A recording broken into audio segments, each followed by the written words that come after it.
Assalomu alaykum do'stlar, yaxshimisizlar? Bugun videomizda eng dolzarb mavzulardan biri deizm haqida gaplashamiz. Deizm o'zi nima?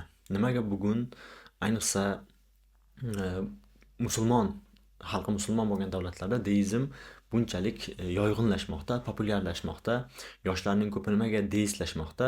Buning sabablari nima? Umuman tarixiy jarayonda qanday o'rtaga chiqqan, qanday fikr o'rtaga qo'yadi, Tangri tasavvuri qanday? Shular haqida gaplashamiz. Videoni oxirigacha ko'rsangiz bu haqida bir tushunchaga ega bo'lasiz degan umiddaman. Deizm o'zi etimologik jihatdan qaraydigan bo'lsak, so'zining ma'nosi deus, lotincha tangri degan, tangrichilik degan, ya'ni xudoga ishonish degan. Xo'p, deizm o'zi bugungi panjaradan qaraydigan bo'lsak, bugun bir dinlarga reaksiya sifatida ko'rishimiz mumkin, lekin tarixiy jarayonda bo'lsa, aynan teizmga alternativ olarak o'rtaga chiqqan bir oqim deyishimiz mumkin. Xo'p, teizm nima? Teizm bilamiz, ibrohimiy dinlar, masalan, islom, xristianlik, yahudiylik va hokazo dinlarga va bu e'tiqodga teizm deyiladi. Teizm degani ham o'zi yunonchada teus so'zidan olingan, ya'ni bu ham Tangriga ishonish, Xudoga ishonish degani, tangrichilik degani. Ya'ni bir tarafda deizm, bir tarafda teizm. Ikkalasining ham ma'nosi birovi lotincha, birovi yunoncha, Tangriga ishonish degan ikkalasi. Lekin bir-biridan farqi bor albatta. Bularning Tangri tasavvurida ham farqi bor. Xo'p, teizmga keladigan bo'lsak, masalan, islom, boya aytganimizdek, yahudiylik, xristianlikda yoki boshqa ibrohimiy dinlarda Tangri tasavvuri qanday? Tangri tasavvuri shunday. Tangri Xudo azaliy va abadiydir. Va Xudo olamni yaratgandan keyin u olamni shunchaki tashlab qo'ymaydigan Tangri. Ya'ni u olamga aralashadi. Ya'ni malaklar vositasi bilan, masalan, Jabroil bilan payg'ambarlarga ma'lum huquq va axloq qurollari yuborib, insonlarning qanday yashash kerakligini o'rgatadi. Bundan tashqari vaqti bilan kerak bo'lsa o'zi yaratgan fiziki qonunlarni ham o'zgartirib turishi mumkin. Masalan, mo'jizalar, ya'ni payg'ambarlar mo'jiza ko'rsatgan bilasiz va bu mo'jizalar paytida fiziki qonunlar ishlamagan. Ya'ni teizmning tangrisi mutlaq qudrat, mutlaq hikmat, mutlaq kuch, mutlaq iroda sohibi Tangri, qisqaroq aytadigan bo'lsak. Va boya aytganimizdek, doimo o'zi yaratgan olamga mudohala qilib, aralashib turadigan Tangri. Shuning uchun ham bizda nima deymiz? Tangri Xudo istamasa, yaproq ham qimirdamaydi deymiz. Xo'p, endi deizmning tangrisi qanday? Deizmning tangrisi ancha tor doiradagi, tor tasavvurdagi Tangri. Ya'ni teizmdagidek mutlaq qudrat sohibi, mutlaq ilm sohibi, mutlaq hikmat sohibi emas deizmning tangrisi, yoki o'zi yaratgan olamiga aralashmaydi. U yerda ularning tasavvuriga ko'ra, ya'ni deistlarning tasavvuriga ko'ra shunday. Olamni Tangri yaratadi, bo'ldi, aralashmaydi. Ishi yo'q olam bilan. Xuddi soatni sozlab, soat o'zi ishlashda davom etganidek, olam ham o'sha Tangri yaratgan, Xudo yaratgan fiziki qonunlar bilan hayotini davom ettiradi. Boshqa Xudo o'zi yaratgan olamga aralashmaydi yoki bo'lmasa bir payg'ambar yuborib, din yuborib, insonlarning qanday yashash kerakligini, axloqiy huquqiy qurollar yuborib, bularni tartibga solmaydi. Deizmning Tangri tasavvuridagi, ya'ni tasavvurdagi Tangri. Ya'ni insonlar axloqiy va huquqiy qurollar nimaga ko'ra qiladi deydi deistlar?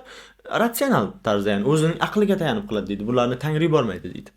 Ya'ni dinlarni bunday olganda tan olmaydi. Bir Tangri bor albatta. Biz Tangriga ishonamiz, lekin bu Tangri olamni yaratgan, lekin olamga aralashmaydi.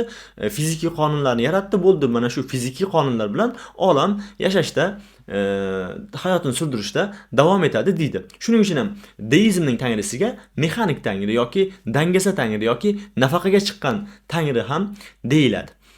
Xo'p, deistik ilk fikrlarni biz qayerda ko'rishimiz mumkin? Deistik ilk fikrlarni biz Aristotelesda ko'ramiz. Aristotelesning tangrisi, bilasiz, Aristoteles kim? Yunon faylasufi, ko'plab ilmlarda, tabiat bilimlarida tadqiqotlar qilgan, kuzatuvlar qilgan buyuk faylasuflardan biri hisoblanadi. Va Aristoteles dunyoni, olamni kuzatganda shu narsani ko'radi. Ya'ni hamma narsa sabab natija bilan sabab natija munosabatiga bog'liq. Ya'ni masalan men shu qalamni bu yerdan bu yerga olib ko'rsam, ya'ni qo'ysam, harakatlantirsam, men bu yerda sababman, natijasida qalam harakatga kelyapti. Ya'ni butun olamda shunaqa bo'lsa, demakki bu olamni ham harakatga keltirgan, bu olamni ham yaratgan bir zot bor deydi, bir narsa bor va bu Tangri deydi. Lekin bu Tangri o'zi harakat qilmaydigan Tangri. Ya'ni ilk harakat ettiruvchi, lekin o'zi harakat qilmaydigan borliq. Bu Tangri deydi.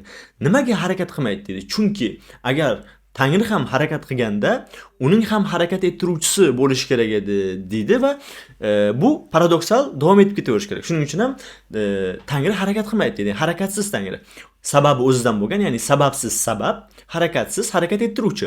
Ya'ni bu Aristotelesning Tangrisi bu. Albatta bu deizm o'sha paytda o'rtaga chiqqan deyish emas. Shunchaki ilk deistik fikrlarni biz Aristotelesda ko'rishimiz mumkin. Lekin deizm qachon o'rtaga chiqdi? Deizm albatta Yevropada reform va Renessans davridan keyin, o'sha bilasiz, Yevropada 15-16-asrlarda, 17-18-asrlarda eng ko'p o'sha bilimning rivojlanishi, ilmning rivojlanishi, ya'ni tabiat bilimlarining rivojlanishi va ratsionalizmning o'sha davrda eng gullab yashnagan payti, shu davrda deizm o'rtaga chiqdi va eng aqliy, ya'ni ratsional davrini shu 18-17-asrlarda yashadi deyishimiz mumkin.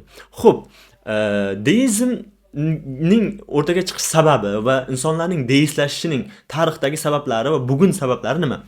Hozir shularni ko'rib chiqamiz. Xo'p, deizmning ilk sababi sifatida albatta aqlga va bilimga ishonish deyiladi, lekin bundan ham muhim bir sabab bor. Deizmning o'rtaga chiqishining, insonlarning o'sha faqatgina Tangriga ishonib dinlarni rad qilishining eng asosiy sabablaridan biri o'sha 17-18-asrlarda bilim va aqlga zid bo'lgan diniy bayonotlar, cherkovning diniy bayonotlari. Masalan, biz Kopernikning o'sha dunyo sistemasi borki, ya'ni quyosh markazli sistema, yoki bilasiz Bruno ham bu fikrlarni bildirgani uchun Bruno yoqib yuborilgan va eng nimasi Galiley. Galiley bilasiz Kopernikning fikrlarini yana ham o'sha rivojlantirib, u tadqiqotlar qilib, kuzatuvlar qilib, o'lchovlar qilib bu fikrni o'rtaga qo'yadi va yer quyosh atrofida aylanyapti deydi. Va bu fikrga cherkov o'sha davrda qarshi chiqadi. Chunki cherkovning u davrdagi astronomik tasavvuri qanday? Yer markazda. Ya'ni o'sha davrdagi cherkovning bu fikriga qarshi chiqqani uchun bu dinga qarshi gapiryapsan, sen dinni rad qilyapsan deb aforoz bilan tahdid qiladi va Galileyni albatta o'ldirmaydi, chunki Galiley o'sha paytda bilasiz ancha qarigan bo'ladi va uy qamog'iga bilan jazolantiriladi. Lekin shunaqa bir hikoya anglatiladi bu bilan bog'liq. Galiley sudlanayotgan paytda shunaqa deyishadi: sen yer markazda harakatsiz de, seni kechiraylik deyishadi. Lekin Galiley, men yer harakatsiz deyman, lekin yer baribir aylanyapti deydi. Ya'ni senga qaramay, menga qaramay baribir yer aylanyapti. Men harakatsiz deyishim mumkin hozir. Buni shunday deb hikoyalashtirishgan. Sud paytida o'sha sen yer harakatsiz de, yer harakatsiz desang biz kechiramiz deydi. Xo'p, yer harakatsiz deydi, lekin suddan chiqib ketayotganda mana shu gapni aytadi italyancha: "Eppur si muove", ya'ni yana ham aylanyapti degan gapni aytadi. Ya'ni umuman o'sha paytdagi o'sha bilimga qarshi, aqlga qarshi bo'lgan irratsional diniy so'ylam, ya'ni diniy bayonotlar o'sha davrda deizmning o'rtaga chiqishiga sabab bo'lgan. Xo'p, deizmning o'rtaga chiqishining yana bir sabablaridan biri, ikkinchisi boya aytganimizdek, aql va bilimga o'ta darajada ishonch. Ya'ni aql va bilim hamma narsani, hayotning har sohasini ochiqlay olishiga ishonish bor deistlarda. Ya'ni hamma narsani biz aql va bilim bilan ochiqlay olamiz deydi. Bu bir sog'lom tafakkur emas, chunki bilim hayotning haqiqati bilan shug'ullanadigan disiplin emas. Bilim tabiatda bo'lgan bor narsalarni shunchaki sabab natija munosabatlariga qarab o'rganadigan disiplin hisoblanadi. Hayotning haqiqati bilan, axloq bilan, yaxshi yomon bilan, sevgi, gunoh savob bilan, bular bilan shug'ullanadigan bir disiplin emas. Shuning uchun siz hayotning hamma sohasini, buni albatta yana videoning oxirida deizm tanqidida aytamiz. Ya'ni shunaqa ishonch bor, ya'ni bilimni tangirlashtirish bor. Ya'ni Tangrining o'rniga bilim. Va bu sekin-sekin deizmdan nimaga olib keladi? Ateizmga olib keladi, materializmga olib keladi. Ya'ni tamoman Tangrini rad qilib, hammasini o'sha yoki nima deydi? tabiatni tangirlashtirish yoki bilimni tangirlashtirishga olib keladigan fikr. Mana shu ham sabablardan biri, ya'ni hamma narsani bilim bilan, aql bilan ochiqlay olamiz degan fikr. Xo'p, dindan, ya'ni dinlarni rad qilib deizmga yo'nalishning yana bir sabablaridan biri ba'zi dinlarning tabiat hodisalarini o'ta bir mistik hodisalar sifatida ko'rishi va shunaqa ochiqlashi, bir sir bilan ochiqlashi. Masalan, quyoshning tutilishini yoki o'sha yulduzlarni, yomg'irning yog'ishini va hokazo hammasini bir mistik sir bilan, diniy bayonotlar bilan ochiqlashi. Bu ham deizmning ko'payishiga, insonlarning deist bo'lishiga sabab bo'ladigan, ya'ni sabablardan biri hisoblanadi. Chunki masalan islomdan olib qaraydigan bo'lsak, islomda masalan bunaqa emas. Islom haqiqiy islom dini haqida gapiryapman. Ya'ni bunaqa diniy bayonotlar beradigan insonlar haqida emas. Albatta dinni hamma o'ziga yarasha sharhlaydi, lekin islomda shu narsani ko'ramiz. Oyatlarda, hadislarda insonlarni tabiatni kuzatishga, tabiat hodisalarini anglashga tashviq bor. Ya'ni bir qanaqadir sir bilan, qanaqadir bir mistik nimalar bilan, bayonotlar bilan ochiqlashga harakat qilmaydi islom. Masalan, bunga bir misol Buxoriyda bor edi, adashmasam bu hadis. Payg'ambar afandimizning farzandi o'lganlarida quyosh tutilishi bo'ladi. Va insonlar bilasiz, o'sha davrda ham, eski davrlarda quyosh tutilishi bir juda ham bir buyuk hodisa bo'lgan va nimagadir nisbatlashgan. Va o'sha paytda odamlar nima deyshadi? Payg'ambarning o'g'li o'lgani uchun quyosh tutilyapti deyshadi. Bilasiz, eski davrlarda quyosh tutilishi Xudo bizni jazolantiryapti va hokazo kabi sharhlangan. Ya'ni shunaqa fikrda bo'lishgan odamlar. Va payg'ambarimizning o'g'li o'lganda ham payg'ambarning o'g'li o'lgani uchun quyosh tutilyapti degan fikr bo'ladi, lekin payg'ambar nima deb javob beradi?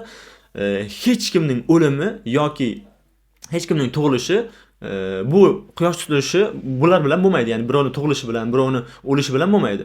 Quyosh va oy Allohning oyatlaridan biridir.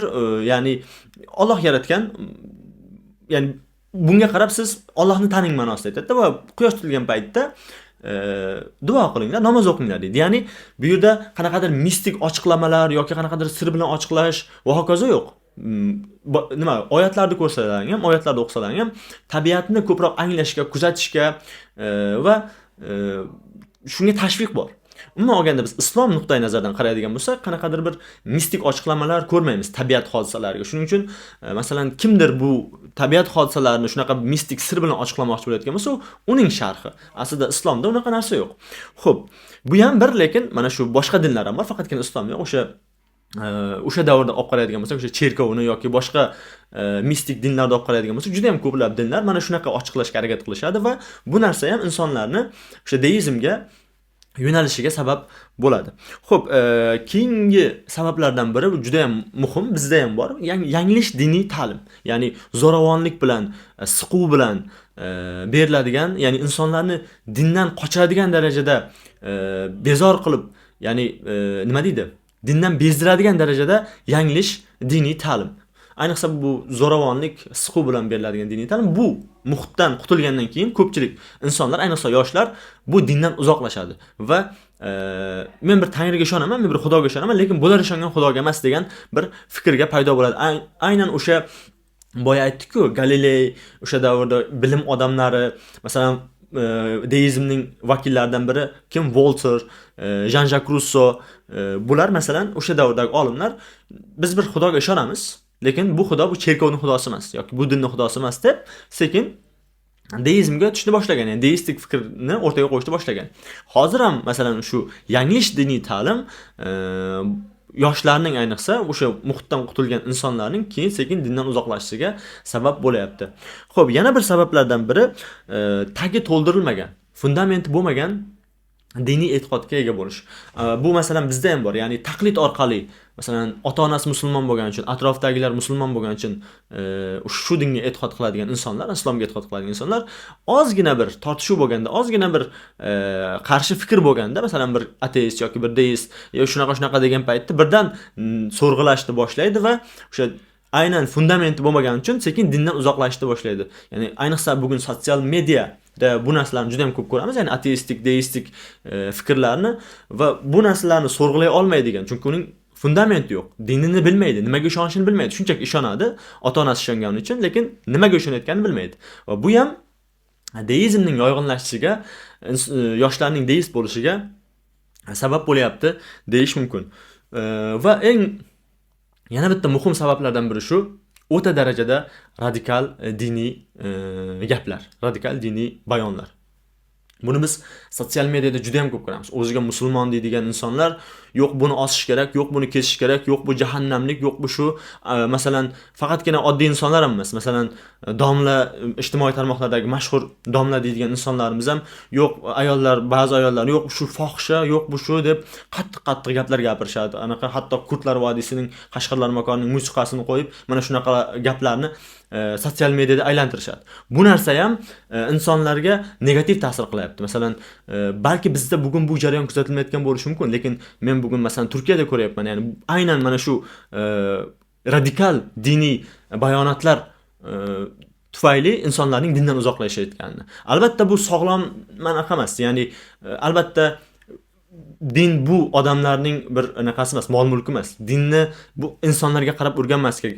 Aytamiz-ku, insonlar, ya'ni din mukammal, lekin ya'ni islom mukammal, lekin insonlar mukammal emas degan gap bor-ku bizda. Ya'ni shuning uchun ham dinni, masalan, islomni nazarda tutadigan bo'lsak, islomni o'zining manbalaridan o'rganish kerak. Qur'ondan, hadisdan. U insonga qarab siz dinga baho berish albatta to'g'ri emas, lekin bu bir realite, bu bir haqiqat. Biz kimga qaraymiz? Tabiiyki, musulmon, masalan, islom dinini aniq qilayotgan paytimizda musulmonlarga qaraydi. Bu bilimga ega bo'lmagan insonlar, qayerdan o'rganishni bilmaydigan insonlar musulmonlarga qaraydi.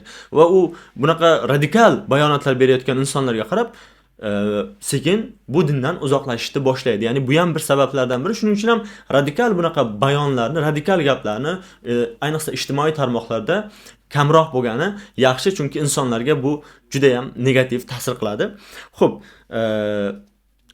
hali ham bizda u darajada ko'p emas. Masalan, Turkiyada juda ham ko'p. Har xil din odamlar bor. O'ziga din odamlar deydigan insonlar juda ham bir keskin, radikal gaplar gapirishadi. Bu juda ham xato, insonlarni dindan uzoqlashtiradigan gaplar, bayonlar. Xo'p, yana bitta muhim sabablardan biri bor. Ya'ni insonlarning dindan uzoqlashishining muhim sabablari o'ziga dindor deydigan kishilarning aytadigan gapi bilan qilayotgan ishining to'g'ri kelmasligi. Ya'ni o'zini ko'rsatadi, juda ham dindor ko'rsatadi, tilidan din, iymon, Alloh tushmaydi, yoki ijtimoiy tarmoqlarda o'ta dindor, lekin qilayotgan ishi, masalan, zulmga qarshi chiqmaydi, o'zi zulm qiladi. Masalan, liyoqatga amal qilmaydi, o'zi pora beradi. Og'zidan din tushmasa ham, og'zidan men eng yaxshi musulmon deb ko'rsatsa ham, yo insonlarning haqqiga kiradi, adolatga amal qilmaydi, yoki o'ziga dindor deydigan, masalan, mashhur bo'lgan din odamlarining ham masalan haqsizlikka qarshi chiqmasligi, haqni haq deya olmasligi, adolatsizlik deya olmasligi, bu ham insonlarni, bu bir bor narsa, bu bir reallik.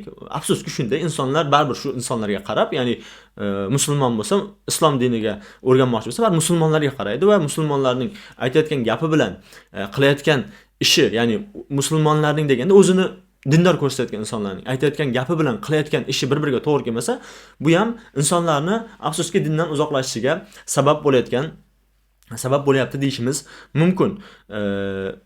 Ayniqsa masalan tasavvur qiling, men masalan mening eng ko'p menga yoqmaydigan jihat shu, din odamlarining faqirlikni, kambag'allikni romantiklashtirib, o'zlari luks, juda ham qimmat mashinalarda, juda ham qimmat restoranlarda videolar olib ommaga tarqatishi. Insonlarga faqirlikni romantiklashtirishadi, lekin o'zlari nima deydi, hashamatda bemalol yurishadi. Mayli, yurish mumkin, u o'zining ishi, lekin buni sotsial mediada tarqatib insonlarning ko'ziga so'qish, bu insonlarning jahlini chiqaradi albatta, va bu sababli ham insonlar dindan uzoqlashishi mumkin. Ya'ni bu ham deizmga yo'nalishning sabablaridan biri deb o'ylayman. Shuning uchun bu jarayonlarda menimcha, men shaxsiy juda ham bir ojizona fikrim shu, ayniqsa o'sha mashhur din odamlari bu narsada ehtiyot bo'lish kerak. Ayniqsa faqirlikni, kambag'allikni insonlar baribir hammaning yashash sharoiti har xil. Bunchalik ko'p romantiklashtirib, o'zlari bu darajada hashamatda ko'rinishi menimcha mana shu deizmga sabab bo'lishi mumkin deb o'ylayman. Ya'ni insonlarning dindan uzoqlashishiga. Xo'p, diniy yana deizmning ga sabab bo'layotgan eng muhim nimalardan biri, ya'ni deizmga yo'nalishning eng muhim sabablaridan biri esa yana biri shu. İnsonlarning ko'p, ayniqsa yoshlar diniy e'tiqodiy mas'uliyatdan qochishi. Ya'ni bir dinga, ya'ni e'tiqod qilayotgan bo'lsang, u dinning o'ziga yarasha axloqiy, huquqiy qurollari bor. Masalan, birovning haqqini yemasliging kerak, zino qilmasliging kerak, ichimlik ichmasliging kerak, ya'ni namoz qilishing kerak va hokazo. Ya'ni o'ziga yarasha mas'uliyati bor. Bu mas'uliyatdan qochishning eng oson yo'li nima? Men bu dinga ishonmayman, men Xudoga ishonaman, lekin dinga ishonmayman deyish va shunaqa qochish. Ya'ni bu ayniqsa Turkiyada juda ko'p tarqalgan. Bizda qanchalik darajada bilmayman, lekin Turkiyada ko'p. Yoki boshqa musulmon davlatlarda ham. Ya'ni mas'uliyatdan, dinning mas'uliyatlaridan qochish uchun o'sha deizmni qabul qilish, ya'ni deistik fikrga o'tish. Bu ham eng ko'p tarqalgan sabablardan biri deb o'ylayman. Va oxirgi yana bir eng muhim sabablardan biri populizm. Ya'ni ayniqsa yoshlar, bizda bu jarayon yo'q hozir. Balki 5-10 yildan keyin bu jarayonga duch kelishimiz mumkin. Umid qilaman duch kelmaymiz, lekin Turkiyada masalan ko'p ko'raman. Ya'ni yoshlar o'zini ko'rsatish uchun, qolganlarga o'xshamaslik uchun, marginal ko'rinish uchun men musulmon emasman, men dinga ishonmayman, men deistman, men ateistman deb ayniqsa litsey, universitet chog'larida insonlar shunaqa o'zini boshqalarga o'xshamaslik uchun ham, o'xshamaydigan qilib ko'rsatish uchun ham deizmga og'ayotganini ko'rishimiz mumkin. Bu ham bir nima deydi, populizmning natijasi.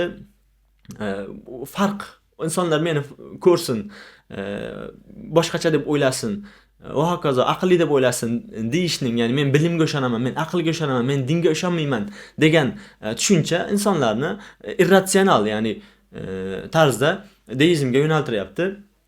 Bu ham albatta to'g'ri bir anaqa emas, yondashuv emas deb o'ylayman. Chunki ya'ni populizmning natijasi deb o'ylayman. Xo'p, deizmga bo'lgan tanqidlarga keladigan bo'lsak, birinchisi shu o'ta darajada bilimga ishonish. Ya'ni boya aytdik, o'ta darajada bilimga ishonish bu bir to'g'ri yondashuv emas. Nimaga? Chunki bilim bo'yatganimizdek hayotning har sohasini ochiqlash dardi yo'q bilimning. Bilimning bor narsani ochiqlaydi. Sabab natijalar bilan. Bilim yaxshilikni ochiqlamaydi, bilim yomonlikni ochiqlamaydi, bilim to'g'ri noto'g'rini ochiqlamaydi. Bilimning dardi ham emas bu. Bilim bor narsani boricha sabab natijalarga ko'ra ochiqlaydigan bir disiplin hisoblanadi. Masalan, siz biriga yordam beryapsiz, u nima uchun yordam berganingizni bilim bilan ochiqlay olmaysiz. Siz biriga oshiq bo'lyapsiz, nima uchun oshiq bo'lganingizni bilim bilan ochiqlab bo'lmaydi. Axloqni, masalan, axloq va huquqiy qurollarning baribir negizida, fundamentida din turadi. Shuning uchun bu to'g'ri yondashuv emas. Oxiri esa o'sha deizmdan ateizmga, agnostizmga, ateizmga, ya'ni materializmga qarab ketadi bu narsa. Xo'p, keyin deizmning tangrisi, ya'ni dangasa tangri. Ya'ni pensiyaga chiqqan tangri deb ataladi, mexanik tangri deb ataladi. Ya'ni tasavvur qiling, tangri sizning duongizga javob bermasa, tangri sizni hatto xursandchiligingizda, shukroningizga bee'tibor bo'lsa, siz qiynalganingizda sig'ina olmasangiz, bu qanaqa tangri bo'lishi mumkin? Ya'ni yetarli darajada nima emas, ya'ni tangri tushunchasiga tangri tushunchasini to'ldirmaydigan tangri. Shuning uchun bu tangri, ya'ni meni dunyoga keltirib, meni bu juda ham qormashiq bo'lgan, juda ham nima deydi, bir-biri bilan hamma narsaning aralashib ketgan bu dunyoga meni yaratib, nimaga men bilan keyin shug'ullanmasligi kerak? Ya'ni bu tangri qanday tangri bo'lishi mumkin? Shuning uchun deizmning tangri tushunchasida ham ya'ni juda tor va juda muammoli deb o'ylayman. Mening shaxsiy fikrim. Balki deistlar bo'lsa kommentariyada yozish mumkin. Xullas, shu o'ta darajada bilimga ishonish ham to'g'ri yondashuv emas. Ya'ni bilim hamma narsani ochiqlay olmaydi. Bu dunyodagi ikkinchisi, deizmning tangri tushunchasi ham shaxsan men uchun bir yetarli darajada bir javob bera olmaydi. Ya'ni va bunaqa tangri qanday bo'lishi mumkin? Juda ham ko'p muammoli deb o'ylayman. Xo'p, deizm haqida fikrlar shulardan iborat edi. Albatta sizlarning ham fikrlaring qiziq. Sizlar nima deysizlar? Keyingi videolarda ko'rishguncha xayr, salomat bo'ling.